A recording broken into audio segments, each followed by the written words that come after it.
விடுதலை சிறுத்தைகள் தேசிய கட்சி இல்லை. விடுதலை சிறுத்தைகள் தேசிய அளவிலே வலுப்பெற்றிருக்கிற ஒரு அரசியல் கட்சி அல்ல. ஆனால் நமக்கு பதறுகிறது. விடுதலை சிறுத்தைகள் பதறுகிறோம்.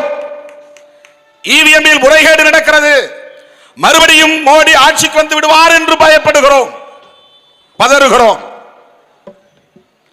வந்தால் என்ன ஆகும் கற்பனையே செய்ய முடியாது, விளக்கவே முடியாது.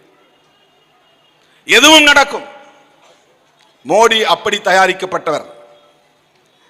எந்த எத்திக்ஸ் எதுவும் கிடையாது, மொராலிட்டி கிடையாது.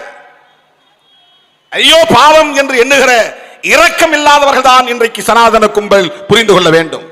ஜனநாயகம் பாதுகாக்கப்பட வேண்டும், அரசமைப்பு சட்டத்தை நாம் மதிக்க வேண்டும், தில்லுமுள்ளு செய்யக்கூடாது, மோசடி செய்யக்கூடாது, நேர்மையாய் வாழ வேண்டும் என்று எண்ணுகிற கும்பலின் கையில் ஆட்சி அதிகாரம் இல்லை. அதை புரிந்து கொள்ள வேண்டும்.